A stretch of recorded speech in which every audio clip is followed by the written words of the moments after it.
नमस्कार विद्यार्थी मित्रांनो. आपण 2024चा पेपर 1 आज सॉल्व करणार आहोत. त्याच्यातलं ॲक्च्युली पूर्ण पेपर तर नाही करता येत एकाच वेळेस. ठीक आहे. तुम्हाला करायचं आहे 1.5 तासामध्ये, मला नाही करायचं आहे. तर याच्यामध्ये आपला जो लँग्वेजचा पोर्शन आहे, फर्स्ट लँग्वेज इंग्लिश, ते करणार आहोत आपण. त्याच्यातले 25 क्वेश्चन्स करणार आहोत. बघा हे, बघा हे फेब्रुवारी 24मध्ये तुमची झालेली एक्झाम आहे. फेब्रुवारी 24 त्याच्यातलं आपण करतो आहे, पेपर 1 करणार आहोत. ठीक आहे. त्याच्यातलं आता आपण फक्त फर्स्ट लँग्वेजचे है ना, फर्स्ट लँग्वेज म्हणजे इंग्लिश असते, त्याचे फक्त 25 क्वेश्चन्स आज आपण करणार आहोत. तर बघूया आपण क्वेश्चन नंबर 1. क्वेश्चन नंबर 1 आणि 2साठी इथे इन्स्ट्रक्शन्स दिलेले आहे. Read the dialogue and choose correct options. एक डायलॉग दिलेले आहे. 2 मुली आहेत, रंजना आणि अनन्या. त्यांच्यामध्ये डायलॉग झालेला आहे. ठीक आहे. तुम्ही रीड करून घ्या. रीड करायला वेळ जातो. तुम्ही रीड करून घ्या, मी केलेलं आहे. तर ह्या डायलॉगच्या बेसिसवर बघा क्वेश्चन नंबर 1 काय आहे. Choose correct option which is mentioned in the above dialogue. What has really made an impact in our lives. तर इथं बघा सायन्स इथं लिहिलेलं आहे ना. तर सायन्सने जे आहे ना, हे बघा इथं लिहिलं आहे. तुम्हाला अंडरलाईन करून दाखवतो. Wonders science has really made an impact in our lives. तर याचा आन्सर कुठला येतो आहे. Option number 1 science. ठीक आहे. सेकंड नंबरचा क्वेश्चन बघूया आता. सेकंड नंबरचा क्वेश्चन बघा. Things seen by Ranjana at science park. तिने ह्या सगळ्या गोष्टी बघितल्या. Mini robots, wonders of physics, use of solar energy, आणि अजून काय बघितलं. फोर्थ जे आहे तिथं बघा, इथं लिहिलेलं आहे बघा, इथं advancement in the field of automotive. त्याच्यातलं ऑप्शन येतं बघा, ऑप्शन नंबर 4 त्याचा आन्सर. ठीक आहे. चला नेक्स्ट बघूया क्वेश्चन नंबर 3. क्वेश्चन नंबर 3 बघा. Choose to correct alternative of adjective clauses in the following sentences. 2 choose करायचे आपल्याला. तर इथं 4 सेंटेन्स दिलेले आहे. त्याच्यामध्ये बघा ॲडजेक्टिव्ह क्लॉजेस म्हणजे जिथं हुम वगैरे येतो ना मध्ये. जसं बघा, जसं सेकंड नंबरचं जे आहे question option, he is the man whom we all respect. हा एक ॲडजेक्टिव्ह क्लॉज आहे. सेम असाच क्वेश्चन याच्या अगोदर पण आपण केलेला आहे, असं थोडं थोडं आठवते मला. त्याच्यानंतर थर्ड पण याचं बघा, ही is the boy who broke the window. हा पण एक ॲडजेक्टिव्ह क्लॉजचा अल्टरनेटिव्ह आहे. तर याचे 2 आन्सर आहे, ऑप्शन नंबर 2 आणि ऑप्शन नंबर 3. चला नेक्स्ट बघूया आता क्वेश्चन नंबर 4. क्वेश्चन नंबर 4 आणि 5साठी इन्स्ट्रक्शन्स दिलेले आहे. Read the letter and choose correct alternative. तर इथं लेटरचा फक्त वरचं पार्ट दिला आहे. इथं Soni brothers hospital road Agra 25 January 2024. Next part याचा नेक्स्ट पेजवर आहे बघा. इथे बघा सब्जेक्ट काय लिहिले आहे. The Agra trade exhibitions. तुम्ही एक्झिबिशन्स वगैरे बघितले असेल, तुमच्या सिटीमध्ये होत असेल आहे की नाही. वर्षातून एकदा सगळं जेवढे बिझनेसेस असतात सगळे लोक एका जागी आपलं एक्झिबिशन्स लावतात. त्या संदर्भात हा लेटर आहे. तुम्ही रीड करा.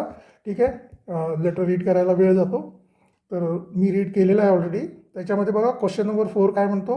What is missing in the letter. लेटरमध्ये काहीतरी एक मिसिंग आहे. तर इथं बघा, जेव्हा आपण कुठलंही लेटर फिनिश करतो ना, तर युअर्स है ना, युअर्स वगैरे लिहितो की नाही, युअर्स लव्हिंगली, युअर्स फेथफुली वगैरे. तर इथं असं काही लिहिलं नाही. म्हणजे सबस्क्रिप्शन ऑर है ना, कर्टियस लिव्ह टेकिंग हे नाही लिहिलं आहे. म्हणजे फर्स्ट नंबर जो आहे याचा तो मिसिंग आहे याच्यामध्ये. ठीक आहे. त्याच्यानंतर क्वेश्चन नंबर 5 बघा. What is the display area required to the writer of the letter. तर त्या जो लेटर ज्यांनी लिहिलं आहे ना, त्यांना रिक्वायर्ड एरिया किती पाहिजे. इथं बघा, इथं दिलेलं आहे 12 फीट बाय 8 फीट. तर याच्यामधला 12 फीट बाय 8 फीट आहे ऑप्शन नंबर 4मध्ये. ठीक आहे. बाकी थोडं बघा, हे इंचेस फीट है ना, फीट इंचेस असं दिलेलं आहे. Inches centimetre, feet by feet आहे इथं. 12 फीट बाय 8 फीट. तर ऑप्शन नंबर 4 याचा आन्सर येतो. चला नेक्स्ट बघूया question number 6. Question number 6 to 8साठी इन्स्ट्रक्शन्स दिलेले आहे. Read the passage and choose correct alternatives. तर इथे तुमचं जे क्लासिकल डान्स असतो ना, भरतनाट्यम, कथकली, मणिपुरी, कथक, त्याच्याबद्दल सगळं पॅराग्राफ पूर्ण दिलेलं आहे. पॅसेज तुम्ही रीड करा, त्याच्या बेसिसवर आपल्याला क्वेश्चन 6 to 8 सॉल्व करायचे आहे. तर आपण बघूया क्वेश्चन नंबर 6. मी ऑलरेडी रीड केलं आहे. हां, आता आपण हे रीड करत बसू ना तर वेळ जातो आपला, म्हणून आपण रीड करत नाही आहे. चला नेक्स्ट बघूया क्वेश्चन नंबर 6 काय आहे याचा. तर इथे बघा काय म्हणतोय, the districts of dash and dash of Tamil Nadu where the focal points in the development of Bharatanatyam. त्याच्यामध्ये ना हा आन्सर आहे तो आहे 3rd नंबरचा, तंजोर अँड कांचीपुरम. इथे बघा इथं डिस्प्ले झालेला आहे तिथं बघा इथं हे बघा, द डिस्ट्रिक्ट्स ऑफ तंजोर, हे बघा इथं the districts of Tanjore and Kanchipuram of Tamil Nadu where the focal points in the development of Bharatanatyam. Okay, चला नेक्स्ट बघा question number 7. Kathakali's present form has dash of older forms. तर हे इव्हॉल्ड आउट म्हणजे त्याच्यातून निघालेले आहे. ॲक्च्युली कथकली जो आहे ना नवीन फॉर्म आहे. कथकली जो डान्स आहे ना त्याचे जुने फॉर्म होते. इथं दिलेलं आहे याच्यामध्ये बघा, कथकली हे बघा, evolved out of older form such as Ramanattam and Krishnanattam, है ना. तर ह्याच्यातून तो कथकली डिराईव्ह झालेला आहे. ठीक आहे, तर याच्यामधला ॲन्सर कुठला येतो, इव्हॉल्ड आउट, 2nd नंबरचा याचा ॲन्सर येतो. ठीक आहे, क्वेश्चन नंबर 8 बघा आता. Choose correct option which is mentioned in the passage. What is the oldest and most popular dance form of India. तर सगळ्यात जुना आणि मोस्ट पॉप्युलर फॉर्म जो आहे इंडियाचा तो कोणता डान्स आहे, तर तो आहे भरतनाट्यमच आहे. ठीक आहे, तर ऑप्शन नंबर 3 याचा आन्सर येतो. इथे दिलेलं आहे इथं बघा, है ना, Bharatanatyam is the oldest and the most popular dance form of India. ठीक आहे, चला असे 3 क्वेश्चन आपले 6, 7, 8 झाले. तुम्ही पॅसेज रीड करा व्यवस्थित, तिथं इझिली आन्सर मिळून जातात. ठीक आहे, चला नेक्स्ट बघूया क्वेश्चन नंबर 9. क्वेश्चन नंबर 9, 10 आणि 11साठी इन्स्ट्रक्शन दिलेले आहे. परत इथं बघा, read tour itinerary, choose correct alternative. इथं आयटिनररी जो शब्द यूज झालेला आहे ना, हा याचा मिनिंग असतो तुमचा है ना, जर एखादा टूर वगैरे करत असतात ना त्याचं पूर्ण जी प्लान असतो है ना, त्याला आयटिनररी असं म्हणतात. प्रवासाची योजना. ठीक आहे, तर इथे बघा हे सगळं एक म्हणजे केरळाला नाही का टूर वगैरे निघतात, 7 नाईट आणि 8 डेजचा टूर आहे. त्याचं पूर्ण इथं प्लॅनिंग दिलेलं आहे. ठीक आहे, तर हे व्यवस्थित रीड करा. तर याच्या बेसिसवर आपल्याला क्वेश्चन नंबर 9, 10 आणि 11 करायचं आहे. तर बघा क्वेश्चन नंबर 9 काय आहे, what is not included in tour itinerary. तर याच्यामध्ये काय इन्क्लूड नाही आहे बघा. तर इथं बघा, हे बघा इथं लिहिलेलं बघा, city tour by bus, luxury hotels, all types of food is available. तर इथं बघा हे बस टूर पण आहे, हे पण आहे, हे पण आहे, फक्त तिकीट्स जे आहे ते त्याच्यामध्ये है ना इन्क्लूड नाही आहे. तर याचा आन्सर काय येतो, 9चा आन्सर येतो फर्स्ट, ऑप्शन नंबर 1 याचा आन्सर आहे. चला नेक्स्ट क्वेश्चन नंबर 10 बघू.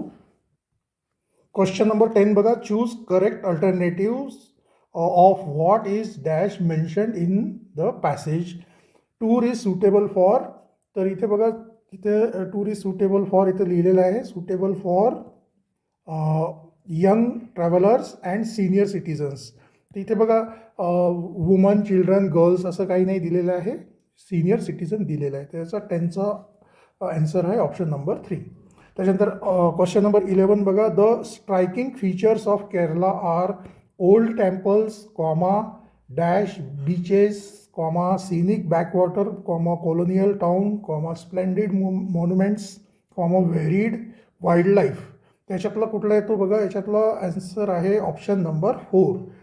ठीक आहे, प्रिस्टाईन बीचेस. प्रिस्टाईन म्हणजे एकदम स्वच्छ, म्हणजे फ्री ऑफ कंटेमिनेशन, म्हणजे कुठलंच त्याच्यामध्ये तिथं म्हणजे एकदम स्वच्छ ना, विदाऊट डर, म्हणजे त्याचा जो आहे प्रिस्टाईन जो शब्द आहे याचा अर्थ असतो completely free from dirt or contamination.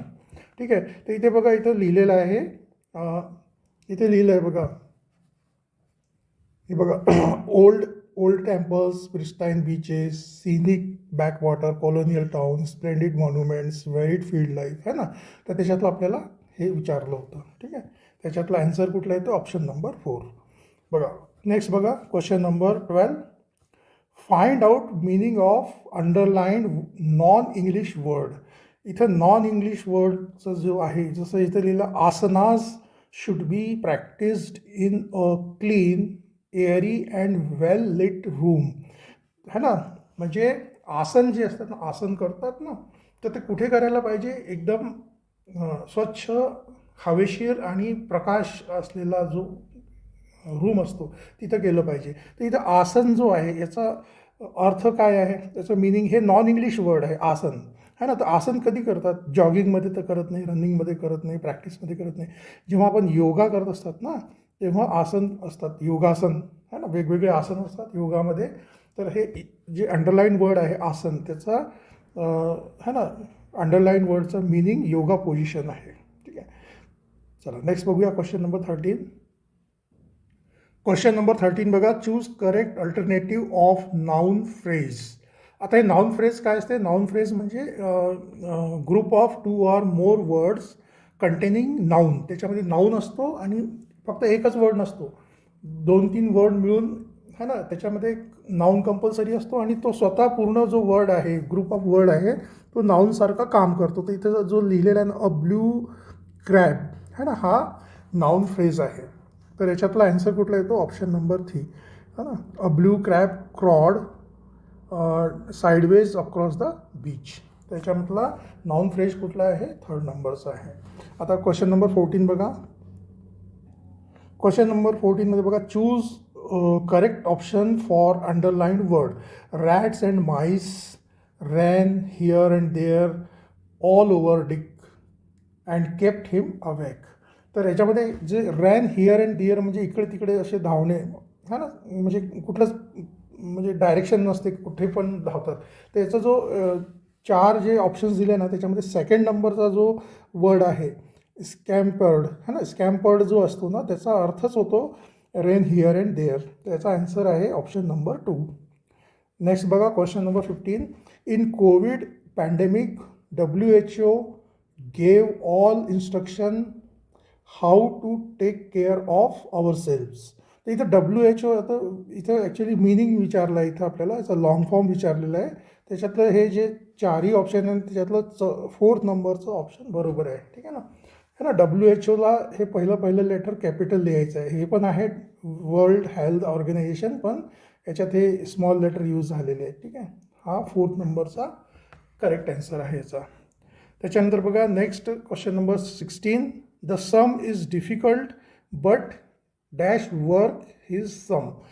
But he आणि इथं काय कॅन येणार, म्हणजे तो करू शकतो. भलेही तो सम जो आहे डिफिकल्ट आहे, पण तो सम व्यवस्थित करू शकतो. ठीक आहे. त्याचा आन्सर येतो ऑप्शन नंबर 1. चला नेक्स्ट बघूया क्वेश्चन नंबर 17. क्वेश्चन नंबर 17 बघा. Choose correct option of figure of speech personification. Personification figure of स्पीचचं आपल्याला ऑप्शन याच्यातलं फाईंड करायचं आहे. तर इथं बघा हे जे अशा टाईपचे क्वेश्चन बरेच आलेले आहे याच्या अगोदर, आणि हा जो सेंटेन्स आहे लास्टवाला, many are called but few are chosen, हा आलेला आहे हा क्वेश्चन, है ना. आपल्याला आपण याचं एक ऑप्शन सिलेक्ट केलेलं आहे, आपल्याला आता असं आठवते.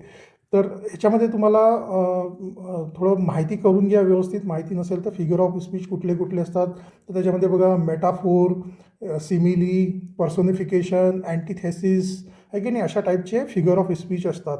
तर याच्यामधला जो पर्सोनिफिकेशनचा काय असतो मिनिंग, पर्सोनिफिकेशन कशाला म्हणतो?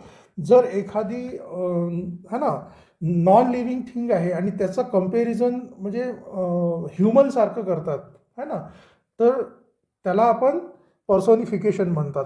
ठीक आहे ना. तसा जो म्हणजे something non human is described as if it is a person, है ना. तर अशा टाईपचे जर इथं वाक्य असेल एखादं, तर त्याला आपण पर्सोनिफिकेशन फिगर ऑफ स्पीच म्हणतो. तर इथं बघा ऑप्शन नंबर 3 जे आहे, option number 3, death lays his icy hand on kings. तर जी डेथ म्हणजे काय आहे? आता ते डेथ एक ह्युमन तर नाही आहे ना, नॉन ह्युमन थिंग आहे.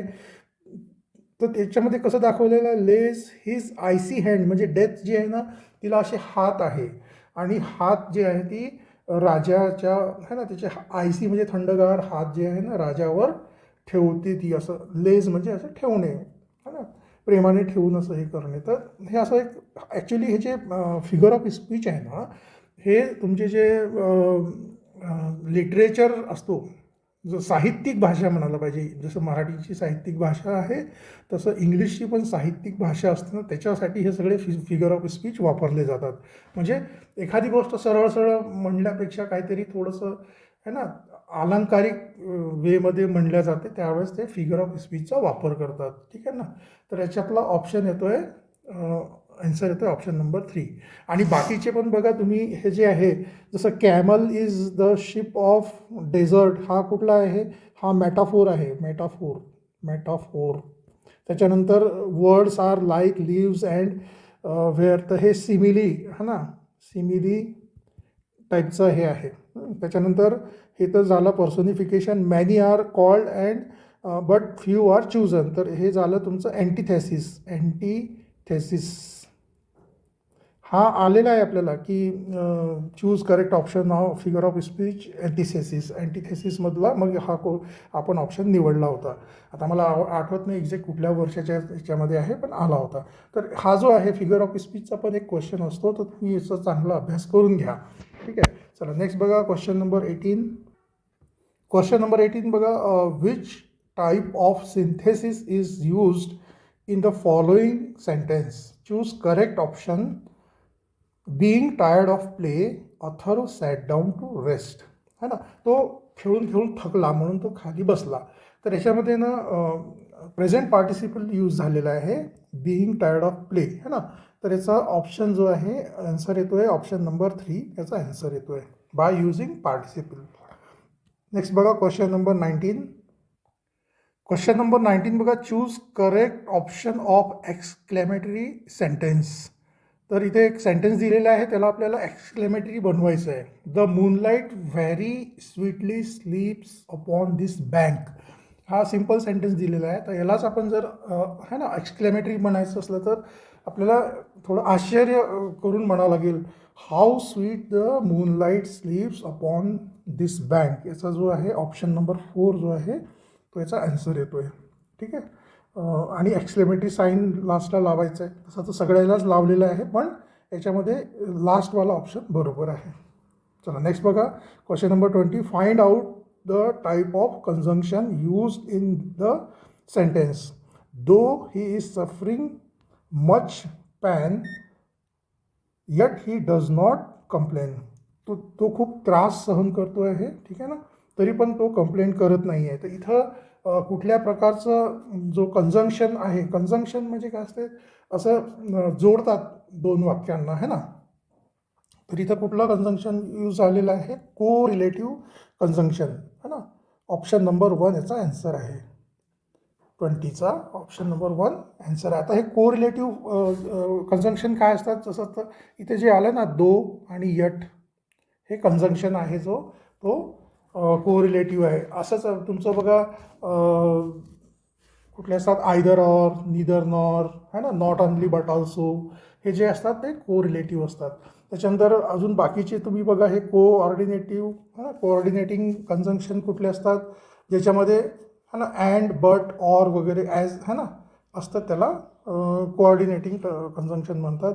कंपाऊंड कंजंक्शन कसं, so that, as well as, है ना, as soon as, even if वगैरे अशा टाईपचे जे असतात ते कंपाऊंड कंजंक्शन असतात. ठीक आहे. आणि सबऑर्डिनेट कंजंक्शन जे आहे, सबऑर्डिनेटिव्ह कंजंक्शन, ठीक आहे ना, त्याच्यामध्ये बिकॉज, ऑल्दो, सिन्स, वॅन वगैरे अशा टाईपचे शब्द येतात. तर हे सगळं तुम्ही जे आहे थोडं ग्रामरचा पोर्शन आहे, चांगलं परफेक्ट करून घ्या, आहे की नाही, तर तुम्हाला हे सगळे क्वेश्चन करता येईल. चला नेक्स्ट बघा question number 21. Choose the correct WH question word to get the underline part as an answer. तर Aniket was fascinated by beauty of nature since childhood, है ना. तर अनिकेतला काय लहानपणापासून मिळालेलं आहे ना, कशातून, म्हणजे फॅसिनेटेड म्हणजे काय असतं? फॅसिनेटेड म्हणजे एक प्रकारचं आवड असणे किंवा एखाद्या गोष्टीची है ना खूप जे म्हणतात ना भुरळ घालणे, मोहिनी लागणे, अशा टाईपचं अर्थ असतो फॅसिनेटेडचा. तर तो लहानपणापासून कशा बाबतीत तो फॅसिनेटेड होता? तर ब्युटी ऑफ नेचर है ना, जे प्रकृतीची सुंदरता आहे त्याच्याबद्दल. तर काय त्याला म्हणजे काय येणार ना, तर व्हॉट येणार, याचं आन्सर येणार सेकंड नंबरचं. म्हणजे अशी कुठली गोष्ट आहे जे त्याला लहानपणापासून फॅसिनेटेड करत होती? तर ब्युटी ऑफ नेचर आहे त्याला लहानपणापासून फॅसिनेट करत होती. ठीक आहे. चला नेक्स्ट बघा, क्वेश्चन नंबर 22. क्वेश्चन नंबर 22मध्ये एक वर्ड वेब दिलेला आहे बघा इथं. Choose to correct alternative to complete web. ह्या वेबला कंप्लीट करायसाठी दोन आपल्याला करेक्ट वर्ड, याच्यातून चारमधून दोन वर्ड आपल्याला है ना सिलेक्ट करायचे, चूज करायचे. तर म्युझिकशी रिलेटेड बघा, ट्यून असते, कोरस असते, हार्मोनी असते, जॅज असते. ठीक आहे. त्याच्यानंतर एअरटन असते, टेम्पो एक असतो है ना, टेम्पो, गाण्याचा टेम्पो कसा आहे म्हणजे है ना ते वापरलं जातं. त्याच्यानंतर रिदम, रिदम एक असतो है ना. रिदम म्हणजे है ना, एका रिदममध्ये चालतो ना गाणं. जर रिदम नसेल तर है ना, ताल म्हणतात ना, सूर आणि ताल, ते ताल, रिदम म्हणजे ताल है ना. तर ते एका तालामध्ये ते चाललं पाहिजे, तरच ते आपण व्यवस्थित आपल्याला गाणं ऐकायला बरं वाटते, म्युझिक ऐकायला बरं वाटते. तर याच्यातले दोन ऑप्शन कुठले कुठले आहे? एक आहे टेम्पो आणि दुसरा आहे रिदम, म्हणजे सेकंड आणि फोर्थ याचा आन्सर आहे. चला नेक्स्ट बघा, क्वेश्चन नंबर 23. क्वेश्चन नंबर 23 आणि 24साठी परत एक इन्स्ट्रक्शन आपल्याला दिलेलं आहे. तर read the advertisement and choose correct alternative. तर इथं एक ॲडव्हर्टाईज दिलेली आहे. ठीक आहे. तर ह्या ॲडव्हर्टाईजमध्ये बघा इथं है ना, मोबाईल खरेदीवर काहीतरी प्राइजेस आहे, अमेझिंग प्राइजेस आहे. तर हे बघा, हे सॅमी A30 मोबाईल जर घेतला तर बंपर प्राईज मिळणार आहे है ना. A35 घेतला तर मेगा प्राईज मिळणार आहे. A40 घेतला तर सुपर प्राईज मिळणार आहे. तर याच्या बेसिसवर हे क्वेश्चन आहेत बघा. तर क्वेश्चन नंबर 23 बघा इथं, इथं बघा हां, इथं आपल्याला काय म्हटलं आहे, मॅच द पेअर्स.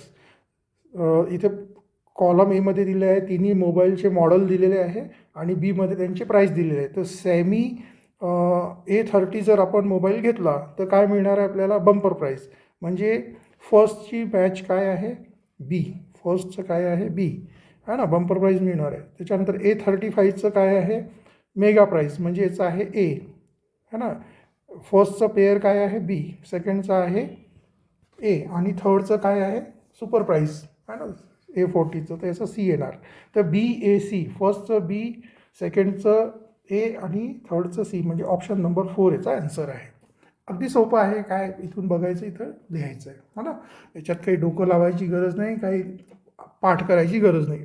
कमीत कमी असे क्वेश्चन तरी सोडून घ्यायचे आपल्याला, हे करायलाच आले पाहिजे है की नाही.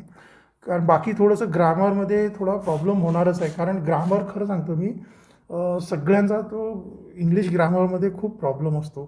किती जरी आम्ही स्वतः, कारण इंग्लिश लँग्वेज आहे ना, लँग्वेजला खूप लाईटली घेतो आपण. कसं तरी मग पास झालं बस झालं, असं अशा टाईपचं असतं ते. पण असं नाही करायला पाहिजे. चला नेक्स्ट बघा, क्वेश्चन नंबर 24. क्वेश्चन नंबर 24मध्ये बघा, find the wrong word which is not mentioned in the advertisement in the following web diagram. इथे जे वेब डायग्राम दिले आहे, selected city for offer, cities for offer. तर इथं बघा कुठल्या कुठल्या सिटी, इथं बघा इथं ॲडव्हर्टाइजमेंटमध्ये बघा, selected cities like Mumbai, Pune, Nagpur, तीनच सिटी दिलेल्या आहे. ते चौथीची सिटी आहे औरंगाबाद दिलीच नाही आहे. मग हे जे आहे ना रॉंग आहे, हा वर्ड जो आहे रॉंग आहे, म्हणजे याचा आन्सर येतो आहे ऑप्शन नंबर 1 औरंगाबाद. ठीक आहे. चला नेक्स्ट बघूया, नेक्स्ट आणि लास्ट क्वेश्चन 25. क्वेश्चन नंबर 25 बघा, choose to correct alternative for of following sentence. Rishikesh dash by my question. तो ऋषिकेश जो आहे ना, तो काहीतरी आहे क्वेश्चन, एक प्रश्न विचारला तर तो राग रुसला आहे ना, त्याला अनॉइड म्हणतात, राग भरणे है ना. तर तो याच्यामध्ये जो ऑप्शन येणार आहे ना, तर एकतर थर्ड येणार, इज एनॉइड है ना, तो राग रुसला आहे, किंवा तो राग रुसला होता.